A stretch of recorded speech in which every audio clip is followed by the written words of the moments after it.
always your number one. SM radio station. Love Radio. Ni Chris Chuper, Nicole Hiala. Mula sa Mahiwagang Burnay, ang kwento. Ako po si AJ, panggitna sa tatlong magkakapatid. Nung bata pa ako, sanay kaming makatanggap ng mga bonggang regalo mula sa parents namin tuwing Pasko. Nakadisplay ang mga ito sa tabi ng Belen na kaming pamilya mismo ang nagsiset up at nagdidisenyo. Busog kami sa pagmamahal at pag-aaruga. Masipag magtrabaho si Daddy at masarap namang magluto si Mommy. Para makabawi, sinusuklian namin ito ng mga bongga ding achievements sa school. Laging magaganda ang grades namin. At hanggat maaari, iniiwasan namin ang maging pasaway, lalo na't napakabait na mga magulang namin. Masaya at masagana ang buhay namin noon na parang araw-araw ay Pasko.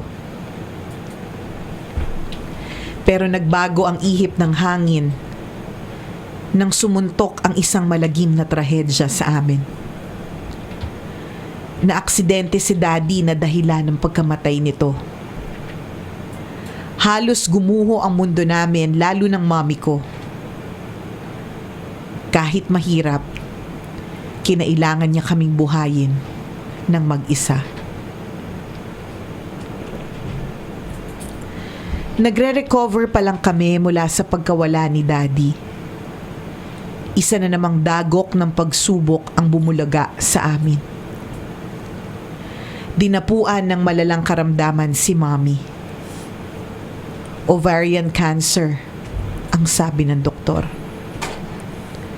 Sumailalim si Mommy sa chemotherapy pero dala ng matinding depression, unti-unting bumigay ang katawan niya na parang nauupos na kandila. Umabot na sa stage 4 ang cancer niya.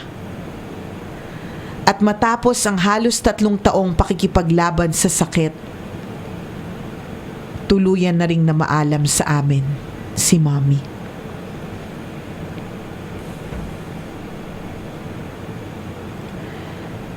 Nang maulila ay kinupkup kaming magkakapatid ng isang tiyuhin namin. Ngunit sa halip na matulungan, nilustay pa ni Tito ang mga naipong pera ng mga magulang namin. Nang malaman ito ng iba naming kamag-anak, kinuha kaming magkakapatid at ipinakupkop sa magkakaibang pamilya. 11 anyos pa lang ang bunsong kapatid ko noon. Dumaan ang ilang Pasko at bagong taon na hindi kami magkakasama. Wala na ang mga bonggang regalo. Ang lalong masakit, wala na sila Mommy at Daddy na sobrang nagmamahal sa amin. Tuluyan nang pumusyaw ang dati naming makulay na buhay. Nagsimulang mapariwara ang bunso kong kapatid na makabuntis ito. Ako naman, kababae kong tao, muntik na ring malulong sa pag-inom ng alak at paninigarilyo. Sa kabila nito, hindi pa rin namin huminto ang pagsulyap ng pag-asa. Tiniis namin ang matinding pangungulila at ipinagpatuloy pa rin namin ang pag-aaral. Natapos ko ang high school with honors bilang salutatorian. Ipinagpatuloy ko ang kolehiyo hanggang sa makatapos ako ng nursing. Nakagraduate din ng kolehiyo si ate.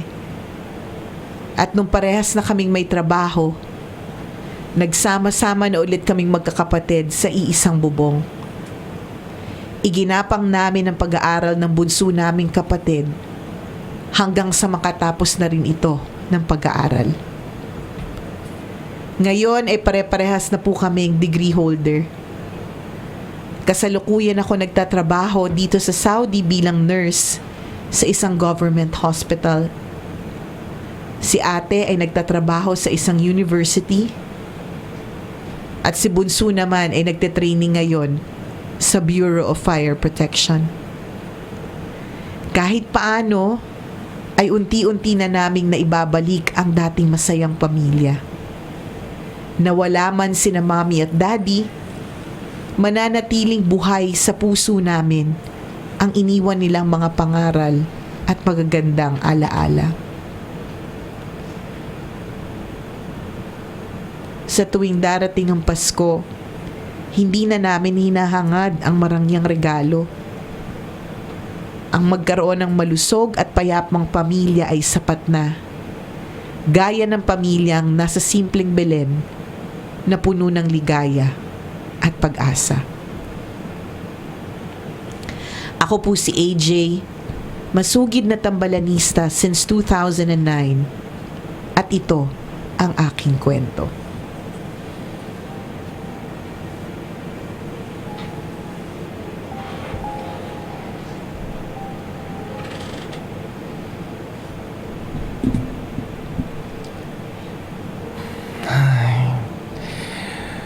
Mabigat, but at the end of the story, happy naman. Ganun talaga ang buhay, mga kaibigan. Babatuhin talaga tayo ng matitinding dagok, matitinding pagsubok. Yun din ang tawag nating roadblocks. Pero nasa sa atin yan kung paano natin lalagpasan, paano natin naharapin at paano natin lalagpasan. And we want to congratulate you, kayong mga magkakapatid, kasi nalagpasan nyo yung phase na yun. Correct. We'd like to congratulate your parents. Kahit I don't know if this will reach them. Hindi ko alam kung ano, basta I'd really like to congratulate your parents. Yes. Idaan natin kay Nick Nangit. Oh, sige. Pwede Para din. makarating. Gawin nating si Tanghenyo ang gawin nating ano tawag doon, partner? Portal.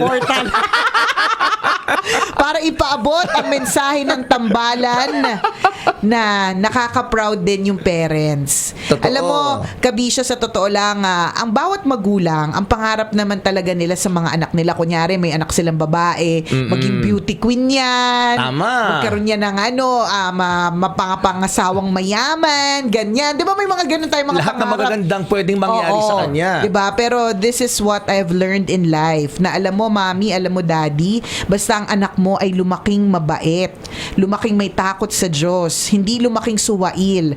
I think that you have already served your purpose. Tama. Nagawa mo na kung ano ang dapat, 'di ba? So, yung mga maging beauty queen 'yan, maging Oo. popular 'yan. Bonus na lang 'yun, yumaman, 'di ba? Bonus na lang 'yun. Pero yung makita mo siya lumalaki siya na ang bait-bait niya. Tama. 'Di ba? Okay na. Ibig sabihin nun, good job, 'di ba? Yun yung gusto kong iparating sa yung mga magulang, Sa pamamagitan? AJ, ni Tanghenyo.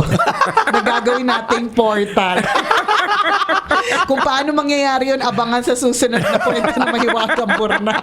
Di ba? Kasi ang galing eh. Kasi isipin mo, Tama. at a very young age, bata pa kayo eh, nung nawala sila eh. Pero hindi nyo nakalimutan kung ano yung ipinaramdam na pagmamahal ng inyong mga magulang. Kaya kahit na ang dami ninyong mga pinagdaanan along the way, sabi mga partner, roadblocks, in the end, bumalik din kayo dun sa tamang landas because you always remember, di ba, yung mga tinuturo ng inyong mga magulang. Napaka-importante nun. Minsan, hindi natin naiintindihan yung mga pangaral sa atin ng mga nanay at tatay natin. Feeling natin, KJ sila. Tama. Lahat na sinasabi natin, nila sa atin, paulit-ulit na lang. Pero pag lumaki pala tayo, marirealize natin, may sense naman pala. Oo, tama naman pala. Para sa akin, din naman pala yung sinasabi sa akin ng nanay at tatay ko. At yun yung naglinger sa utak ng mga magkakapatid. O, diba? Mga degree holder. Pag pinost po namin ito sa Tambalan Facebook page, nandun din yung pictures nung tatlong magkakapatid na na mga nakatoga sila. Diba? Nakakatuwa. Siguro kung nanonood sa inyo yung mga magulang nyo ngayon, nasa tabi nyo sila ngayon, happy sila. Talagang Willing nga si Tanghenyo maging portal. Para ipaabot sa inyo nyo, 'di ba, na sila din ay very proud sa inyo of who you have become, 'di ba? Kakausapin ko lang si Nick Nangit kung Oo, paano. paano yung ways, 'di ba, to do it. Pero tama siguro kung if they are looking at you now sa heaven, 'di ba, nakatingin at nakasulyap, 'di ba? Tama. Pat on the back. Ganun Oo, yun. ano Good yan job. Taas no yan, mayabang yung naglalakad sa langit. Alam mo yun, parang, yung mga anak ko, di ba? Tingnan nyo. Oo, ano ka? Angas Mga eh, anak no? ko. Ganyan yung anak ko. O, di ba? Iniwan namin, pero, di ba? Tingnan mo yan. O. Di ba? Tingnan mo naman yan. Totoo, ganun ka proud yung mga magulang mo ngayon habang nakita kayong nagiging successful sa buhay. Happy kami na shinare mo sa amin yung kwento mo, AJ. Nakakatuwa. Isa pang sigurong pwedeng hugot na mahiwagang Bornay, 'di ba? Nung una, napakamarangya nung kanilang buhay, 'di ba? Yung seize the day kasi hindi mo talaga Totoo. alam kung hanggang kailan eh. So hangga't marangya, kahit papano, Tama. hangga't masaya, hangga't meron, pwede mo rin siyang i-enjoy kasi hindi mo alam, pwedeng isang araw bawiin din yan lahat sa inyo, 'di ba? Tama. I'm sure hindi nyo naisip yan, 'di ba, na dadating sa buhay ninyo yung hindi na magiging marangya yung Christmas, yung Correct. magiging mapusyaw ang dating makulay na Pasko, O, 'di yung ba? Christmas tree niyo malungkot na. Oo, yung malungkot na.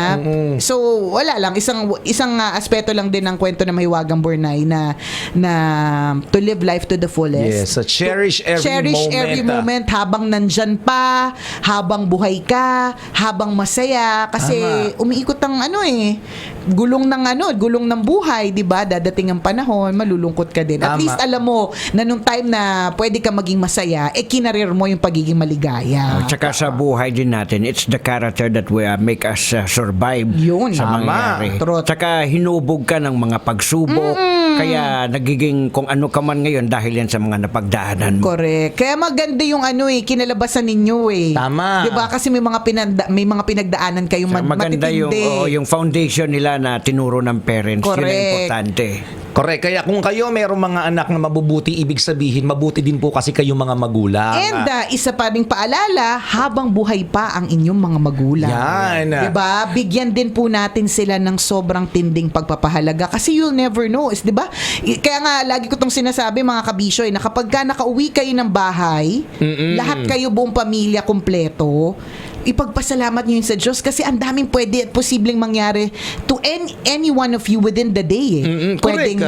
Pwedeng Hindi na makauwi yung hindi iba. makauwi yung isa. May hindi diba? mangyaring maganda. Corrected by. Pero the fact na nakauwi kayo, di ba? Tas lahat kayo nandyan. Nagdi-dinner sabay-sabay. Oo, di ba? That enough is a blessing that you have to be thankful for every day, 'di ba? So, wag na lang yung nagkita-kita nga kayo, mainit naman ulo mo, tay. Oo. Galit ka naman, nanay, 'di ba? Lagi kayo nagbubulyawan sa loob ng bahay. True na, Jen, ikaw, bunso, gadget ka ng gadget, 'di ba?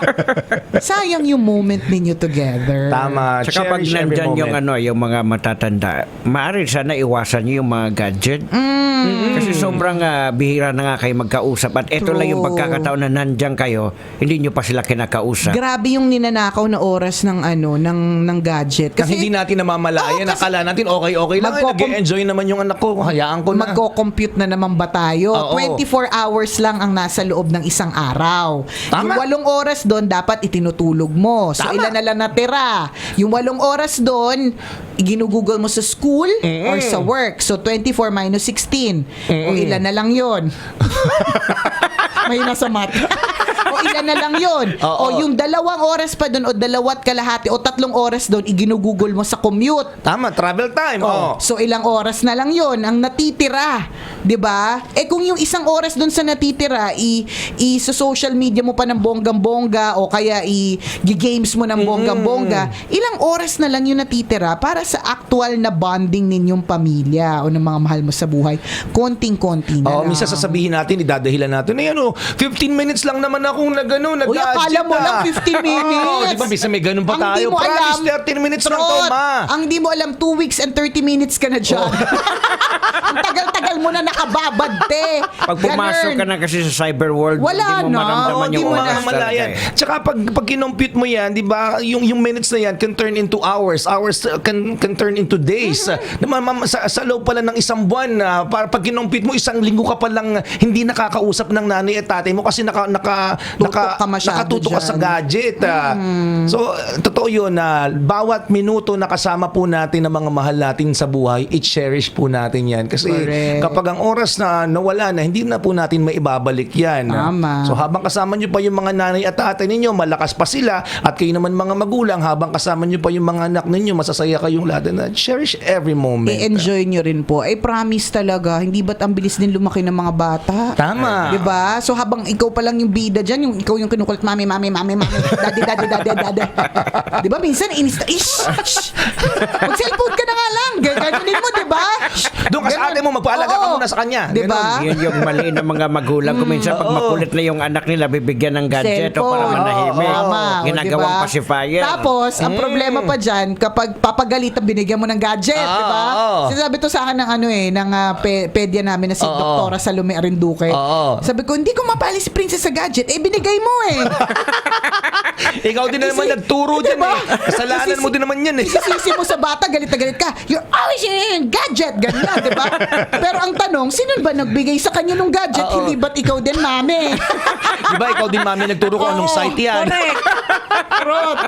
Kung anong Ay, nako. pipindutin, kung anong papanoorin, ikaw At- din naman nagturo niyan. Kaya nga hindi ba't ako partner, milya-milya yung paghanga ko sa mga magulang nung araw. Kasi nung araw mas madami ang mga anak ng mga tao, 5 at least. 'Di ba? 5, 6. Paano nila nagawang Mabantayan, mapag-aral Oo. halos lahat. Hindi, tsaka yung yung mapacify kasi bata yan eh. Correct. Paano Sabagay. nila nadidisiplina? Oo, paano? Nang walang siguro kasi Pamalo, yun. Oo. Laki sa palo, laki sa tsinelas yan eh. Ay, nako, kalurky. Pag kinukulit kayo ng mga anak nyo, hayaan ninyo, di ba? Huwag niyo sabihin, pumasok ka sa kwarto, manood kang TV. Ganun. Balance lang din. I mean, hindi naman natin maitatanggi na laki din naman talagang tulong ng teknolohiya sa mga buhay natin. Pero importantatious po yung pagbalanse. Tama. Mabuhay ang pamilya nakikinig sa atin ngayon. Correct! At magpasalamat ka dahil ngayong darating na Pasko, kumpleto kayo. Yan, Yes. pagdasal mo na kumpleto talaga kayo ngayong darating na Pasko. Happy and healthy. Yes! Sa malaking check ng pink na ballpen. Maraming salamat din po sa lahat ng mga nakatutok sa atin sa Facebook Live ng Love Radio Manila. Thank you! Salamat! Smile mga kabisyo, lalong-lalo na sa mga kaibigan nating Chuper, naliligaya ngayong araw na ito. Sino-sino Yun! kaya kayo? Sino kaya mananalo ng libreng boundary? Abangan! 7 yung pinapanalo natin everyday. Oo. 21,000 plus ang pinamimigay natin araw-araw para sa Grabe mga naman. drivers natin. Kanina sa programa ng Raprapan, merong isang driver na napaligaya na. Ay, ano? Naka 3,000?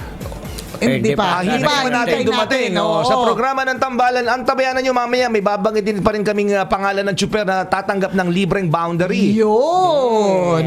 Sige, antabay lamang po mga drivers, sweet lovers. At kung ikaw ay meron ding kuwento, pwede mo kaming i-email. Send your stories at mahiwagangburnaystory@gmail.com. Malay mo, kwento mo na ang ating pag-uusapan sa mga susunod na araw. Gotta go mga kabisyo. Enjoy the rest of your day. Muli ako po si Nicole Liala. At ako naman si Cambio Kengres Chuper. Na nagpapaalala, Walang matatag na relasyon sa malanding may determinasyon. Yun! Ang programang walang